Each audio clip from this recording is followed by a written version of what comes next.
What if I told you there's a race where riders fly past stone walls at over 200 mph, where one mistake doesn't mean losing the race but losing your life? No runoff zones, no safety nets, no second chances, just a narrow public road turned into the most terrifying racing circuit on Earth. And yet, every single year, riders line up willingly. Not for millions of dollars, not for fame, but for a trophy, and something far deeper that most people will never understand. This is the Isle of Man TT, and this is the truth behind the world's most dangerous race.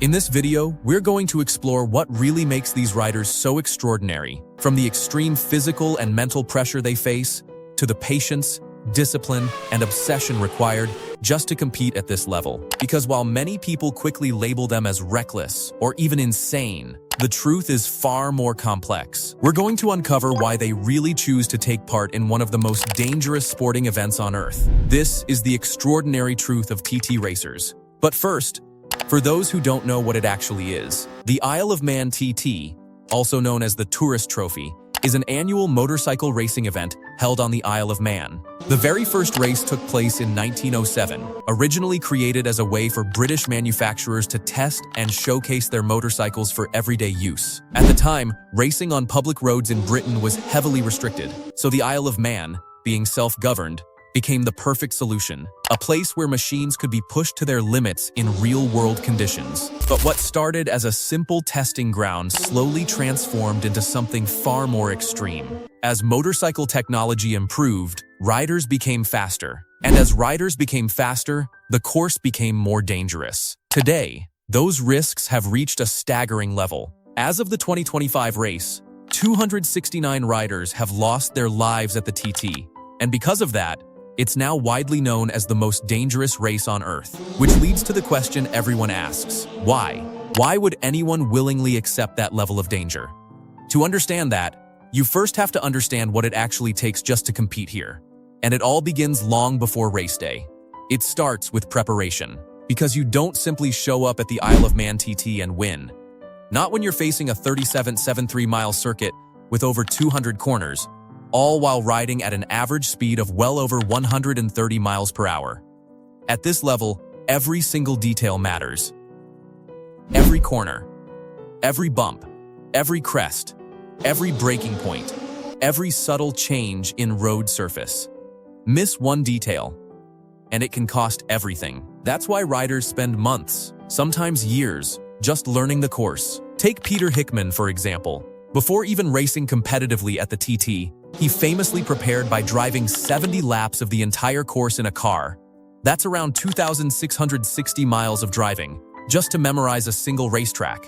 And even that is only the beginning, not to mention the countless hours he would have spent watching onboard footage, studying every corner in detail, and mentally rehearsing the entire lap again and again, until it becomes second nature. Because the Isle of Man TT is not a race you simply learn, it's a race you embed into your brain. And that's critical, because much of this course doesn't even give riders a full view of what's coming next. The track cuts through real villages, narrow streets, open countryside, forests, and mountain sections. There are stone houses on both sides, telephone poles just inches away, and sudden elevation changes that completely hide the road ahead. In many parts of the circuit, riders are effectively going in blind. They don't see the next corner. They don't react to it. They already know it's there. And all of that happens while traveling at nearly 200 miles per hour. So what they rely on isn't vision alone. It's memory, instinct, and timing so precise it borders on unnatural. They are constantly recalling hundreds of reference points: a tree on the left, a crack in the road, a shadow on a wall, a slight dip in the tarmac. Every detail becomes a survival marker. And all of it must be accessed instantly, under extreme pressure, with no hesitation whatsoever. For most people, that level of mental load would be overwhelming. But TT riders seem to operate differently, because here's where it gets even more interesting.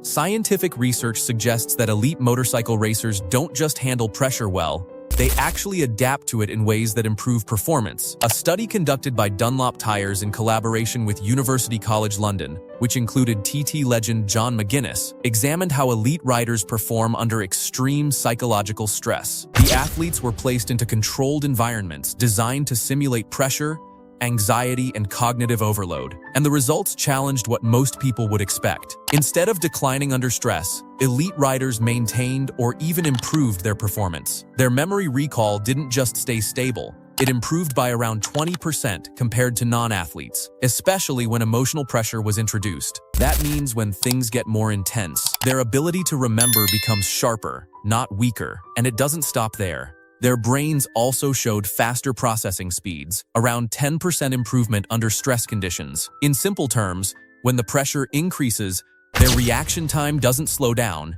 it speeds up. Even John McGuinness demonstrated something remarkable during these tests. He not only made 0 mistakes, but he also completed tasks faster under pressure than when relaxed. For most people, pressure creates panic. It creates hesitation. It creates doubt. But for these riders, pressure seems to create clarity. And that's important, because mental strength alone means nothing if they can't physically control a machine moving at extreme speed. At TT-level racing, control is everything. Every millimeter of throttle input matters. Every brake squeeze matters. Every lean angle matters. Every correction happens in fractions of a second. Because when you start combining speed, road conditions, blind corners, and physical fatigue, the smallest mistake becomes catastrophic. And that's where the real challenge begins. Because once you understand the mental side of it, you have to look at what they're actually doing on the road. In 2020, Bike Social released telemetry data from James Hillier's 2019 Kawasaki ZX-10R during a TT lap, and the numbers are almost difficult to process. One of the most famous sections is Balagary Corner, a blind entry approached at around 179.3 miles per hour. No full visibility, no clear runoff, just memory and timing. The bike then dives into the apex at roughly 131 miles per hour, leaned over at about 45 degrees, while still maintaining incredible stability at insane speed.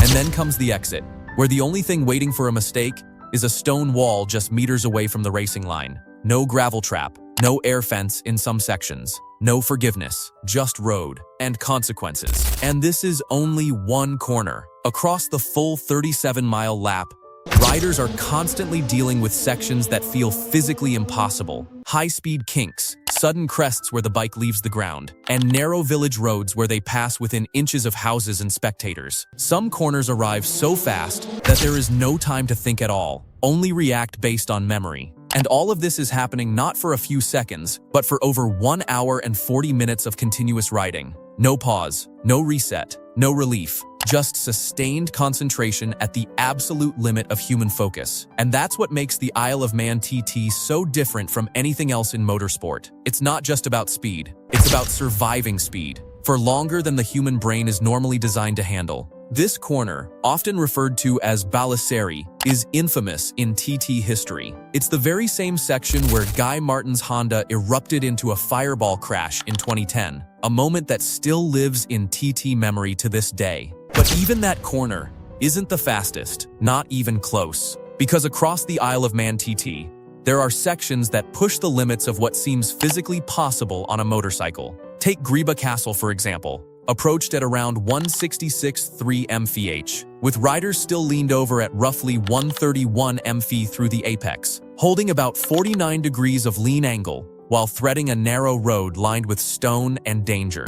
Then there's Quarry Bends, where entry speeds climb to around 184.7 mph, still carrying over 136 mph at the apex, again at nearly 49 degrees of lean. And then comes Brandywell, where the right-hand kink is taken at a staggering 188.3 mph approach speed, with riders still carrying around 155.4 mph at the apex, leaned over at over 44 degrees. And when you really stop and think about that, most track day riders struggle to even reach 40-45 degrees of lean angle on wide, safe, purpose-built circuits at far lower speeds. Yet here, at nearly double those speeds, TT riders are achieving the same, or even more, while surrounded by stone walls, telegraph poles, and real-world consequences. It's not just impressive, it's almost incomprehensible. And these corners are only part of the story. Because around the TT course, riders don't just deal with turns, they deal with terrain that constantly changes shape beneath them. What looks like a harmless bump at normal road speed becomes something entirely different at triple-digit velocity.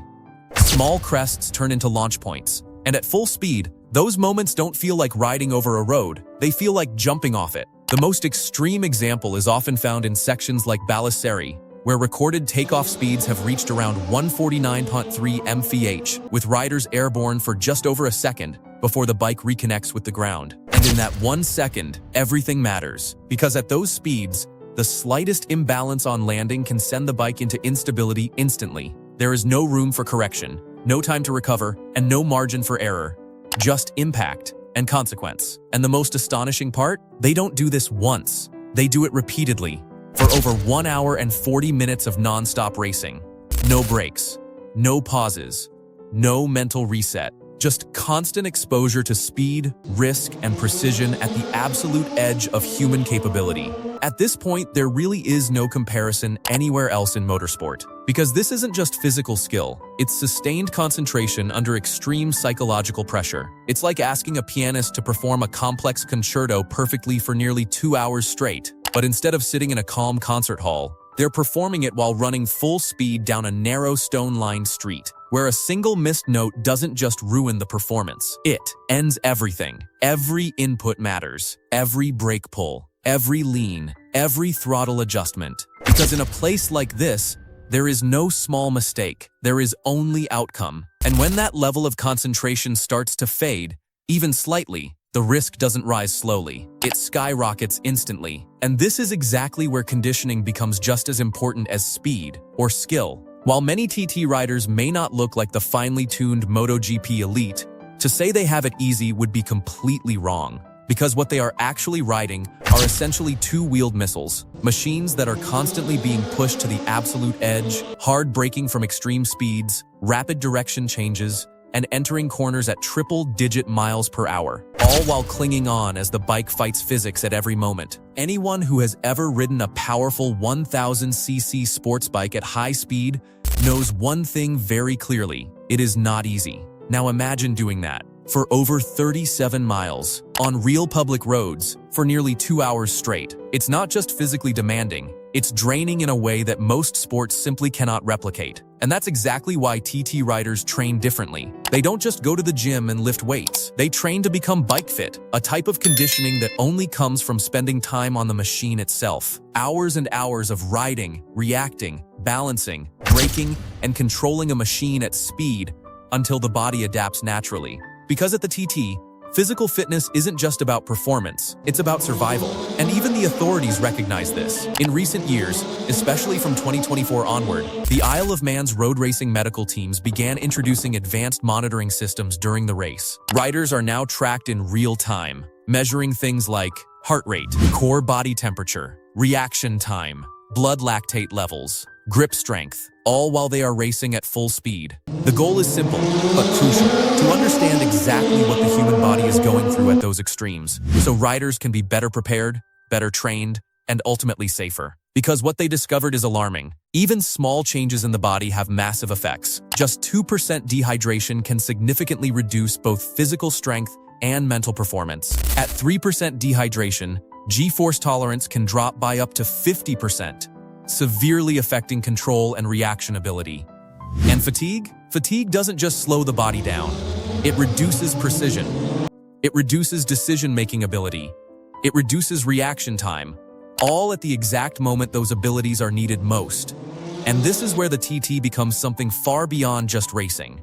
Because despite what many people assume, these riders are not just sitting on a bike going for a ride over 226 miles. They are operating at maximum physical and mental output, with no breaks, no recovery, and no margin for decline. And yet, the most experienced riders manage to survive it, not by ignoring these limits, but by understanding and training around them. Because if they want even a chance of competing at the front, it takes years of preparation. Unlike MotoGP, where riders can arrive and be competitive relatively quickly, with the right machinery and setup, TT racing doesn't work that way. Here, it can take years of experience, and sometimes thousands of practice laps, both physically and mentally, to even begin challenging for a top result. Every lap builds familiarity. Every mistake becomes a lesson. Every section of road becomes memory. And that's what separates TT riders from almost every other form of racer. It's not just about speed, it's about patience, it's about discipline, and it's about the willingness to keep coming back year after year, refining every detail until perfection starts to become possible. Which is why the idea that TT riders are simply reckless or crazy doesn't really hold up. As road racer Mike Booth explained in an interview with 44 Teeth, the reality is actually the opposite. To compete here, you can't be reckless. You have to be calculated. You have to be composed. You have to respect the course, not fight against it. Because the moment you underestimate it, it doesn't forgive you. And that's the part outsiders often miss. TT riders aren't just fast. They are patient learners of one of the most complex and dangerous circuits in the world. They don't just race it, they study it, they memorize it, they live it. And even then, success is never guaranteed. Because every year, the mountain remains the same. But the challenge always finds a way to become harder. Which brings us to the real question. Why do it at all? Why dedicate years of your life to something so dangerous, so demanding, and so unforgiving? For a trophy and respect that only a few people truly understand. For most people on the outside, the answer seems simple. Adrenaline, thrill-seeking, a love of danger. But research into TT riders tells a very different story. A study exploring the psychology of Isle of Man racers found that traditional risk-taking personality theories don't fully explain their behavior. Instead of seeing danger as something to avoid, they see it as something meaningful. They don't race because they don't fear death. They race because they understand it exists. And that changes everything. For many of them, the TT becomes something deeper than sport. It becomes an existential experience, a way to feel fully alive, fully present, and fully aware of life's intensity. In that sense, fear doesn't disappear. It becomes part of the experience, not something to escape, but something to accept. And for them, that trade-off, fear, risk, and uncertainty in exchange for meaning and intensity, feels worth it. Because it's not just about winning a race, it's about feeling like they are truly living every second of it. And when you combine that mindset with everything else it takes to compete here, the skill, the discipline, the preparation, and the sacrifice, it's hard to compare them to anything else in motorsport. Because TT riders aren't just athletes, they are something closer to specialists in the extreme edge of human focus, control, and courage. And that, more than anything else, is what puts them in a class of their own.